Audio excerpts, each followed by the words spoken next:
Everybody. And if you're enjoying these videos, please remember to like and subscribe. It helps this channel to grow.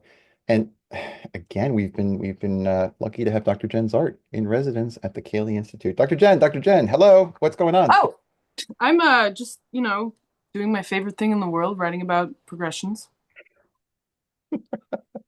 I'm trying to get a sense of, how do you translate what tertiary, converse tertiary, minor, converse minor, like how do you actually make sense of that? So I've been researching it and you know what? Because it's you, I gotta show you this. This is one of my favorite diagrams in the whole world. It's in Alan Leo's Progressed Horoscope. Hmm. Um, I gotta show this to you. This is something that just blew my mind, right? So you have this one thing, he calls it a balance sheet. Check that out. Oh yeah. Wow. Balance at bank. So we're using a real capitalistic metaphor here. So that apex point in the middle, right here, it's like that's your birth, and you move forward according to various time scales. That's those triple lines moving at different speeds. But it also goes backward Wow. in a converse direction. So, like a day of your life is a year of your life. A day before your life is also a year of your life. So when you're like 30 days before you were born equals 30 years after you're born. Wow. But it's true on every time scale. And I love the fact that Alan Leo, like arguably like the godfather of modern astrology, has a diagram in his own books about this, like talking about converse progression. I just love it. He wasn't talking about tertiary yet. That didn't exist. That was invented in 1952. That's amazing. And what's the year on that or the decade? For this progressed horoscope, 1890s, maybe 1900? this would have been, oh man, well, a long time ago in 1905. Okay. Yeah. Yeah. But I mean, this edition, it's very updated. So Fowler published this copy in 1969. It was reprinted in 1973. But the original goes all the way back to the early 1900s.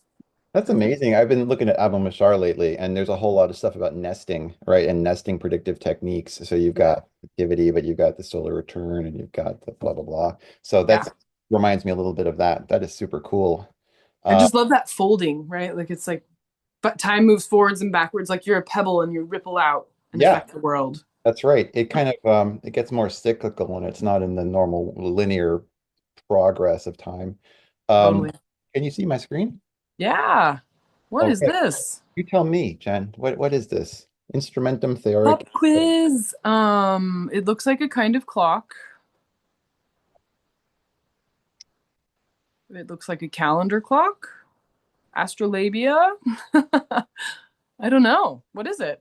Well, so this is the technical term is a Volvelle, and there's a lot Mm. of beautiful Renaissance and medieval books where you literally have paper computers built into the thing, and they have to, obviously they have to be assembled, but usually they're tied with a piece of string, and then the person reading can take this and turn, and some of them are very elaborate, turn the elements around Mhm. to highlight a particular time or an angle or whatever. So I am not exactly sure. You can see, yes, there's a calendar in the middle. You can Uh-huh.